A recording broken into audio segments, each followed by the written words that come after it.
How did you taper for this race? And was it different than a typical taper for you? Definitely been tapering a little bit. I wouldn't say I do like a full on taper as what would define a true taper. But definitely going into this race fresh, I would say.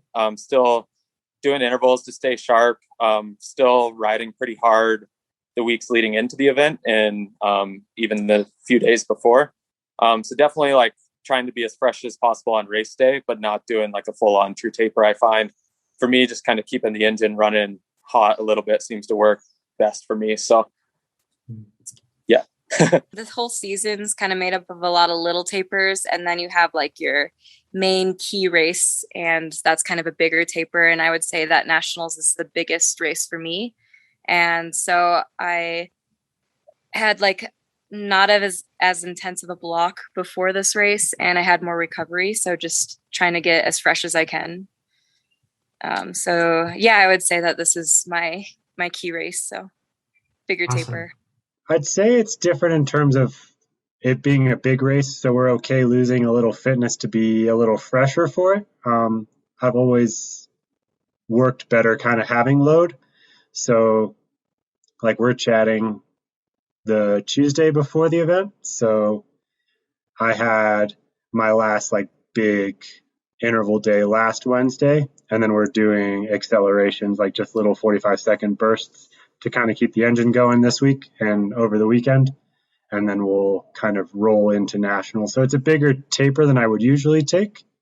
I wouldn't say it's a taper in the traditional form, just with how my body works, but definitely more focus on this race. And the next one after it is Leadville that has a big circle around it. So we kind of have room to kind of let the fitness drop and build it back up for Leadville. So we did. It is a little bit, and for a variety of reasons. So the first is usually Nationals is kind of that first huge A race of the season, maybe the only A race, maybe you have one other. For me, that's a little different this year because I was on the Olympic long team. So I went to the World Cups and I got to race in those final races that would count towards Olympic qualifications. So that was an A race for me already this year. And now 8 weeks later, I have this other A race, which is a little bit close to have two A races. So I had to get a little creative. And so for me, my taper this year is I've been going harder, working a lot harder for longer, and then it's going to be a more aggressive taper. So I really started my taper 1 week out rather than maybe a little more gradual. And that also works out well because I got here 1 week before. And so I won't be pushing myself very hard at this elevation, mostly just focusing on recovering and resting and getting ready for race day. Definitely different than usual. This is going to be, I think, my 6th week racing in a row, including Unbound and a couple XC races. So I actually took some time off maybe 2 weeks ago, took like 4 days to kind of try and reset with this being the focus, and then built into, I did Firecracker 50 on Sunday as kind of, in a way, trying to replicate doing Unbound and then the Missoula Pro XCT, because I had a really good ride in Missoula after going super deep for Unbound. So kind of tried to replicate that a little bit, doing a longer race 7 days out. And then, yeah, take it pretty easy this week. I've got a hard ride today on Wednesday, and then easy tomorrow, and then a little opener workout on Friday before the race. So I guess a pretty standard taper for this week, but as far as the preparation 3 weeks out was probably a little different than usual. Yes, it definitely was a different taper, just because I said like my goals kind of right now are later in the season. So definitely not tapering as much as usual for this race. I mean, last week was still just doing some really big hours. Sunday had a huge workout, and then Monday had an easy day, and then just like some easy rides mixed with like some short interval workouts. Like today I'm going to do a little short 1 minute efforts on course, but definitely didn't taper as much for a World Cup peak event. All come from some really hard training and really kind of 10 days out start the process of easing out tapering. But for national champs this year, it's obviously a huge goal, but for me, my bigger goals are later in the season. So kind of using this to train through a bit, definitely easing off my schedule a little bit, because obviously it's a huge race, still a big deal, but with the goal of kind of using it to train through for some larger goals in the season later. I would say my taper for this race has been bigger than regular tapers. And I think that's just because a lot of the races we do like leading up to this are more training races. And this is just kind of a more important one to target. So we've really been tapering hard for this one, I'd say. Quite a bit, actually. This is one of my key events for the year, as it is for most mountain bikers. I really haven't done many structured interval sessions in the last 3 weeks. I've been using kind of mock races as my intensity instead. So like what's awesome here in Durango is we have like weekly short tracks or even weekly cross country races. Tuesday Night Worlds is like a really fast road ride.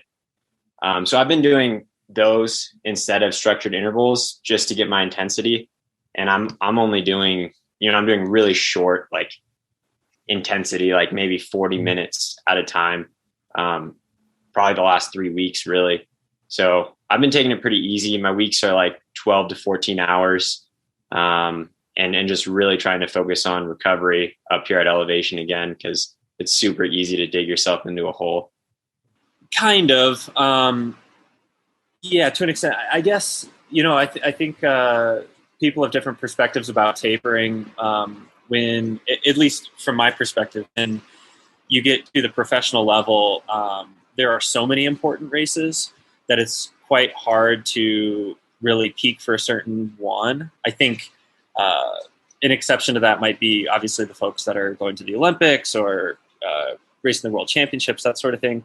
But I have the Belgian waffle ride the weekend after cross country nationals, and if you ask my team, they probably are more interested in me getting a result at BWR than at XC Nationals this year. So I just try to be good all the time, and then sort of prioritize A and B races. So there are races that I will more aggressively, quote unquote, train through. But over the years, I've kind of found that I actually do better with longer periods of focused training rather than using a bunch of racing to get fit. So I tend to have better form if I can just kind of mind my own business, put blinders on, and train uninterrupted for 5 weeks or so. So I'm actually racing a little bit less these days. But how would I put it? Well, I guess I'll do like a 14 or 15 hour week this week, which is less than I typically would. But I'll do like a 12 or 13 hour week the week after going to Belgian waffle. So I guess you could call it a taper, but not like a true, 100% all-in type taper, if that makes sense. Not a ton. I did have a bit of a rest week last week, and then we started to roll back into it this past weekend with a pretty hard motor pace session and a bit of sweet spot work. I think I like to taper a little further out and then kind of get the legs rolling early in the week. And this week I'll really it's a lot of like 2-hour workouts with some sweet spot and tempo. So I guess I tapered a little differently than like I would for like a sea-level race, just in the sense that the legs don't need to be quite as fresh, if that makes sense, but the body itself needs to just be like generally recovered, but still stay open. It's kind of like that. It's a bit of a fine line for me. I've found like you don't want to taper too much, otherwise the engine starts to shut down and you just don't feel as good. So I guess I did taper differently, but just a little bit further out, a longer, more gradual taper, I guess. That makes sense. If you like this video, make sure you give us a thumbs up. If you didn't like this video, you can give it a thumbs down, but let us know what you would have done differently in the comments below. If you want to see more of these videos, make sure you subscribe to our YouTube channel. And if you want to become a faster cyclist, check out TrainerRoad.com. Do it.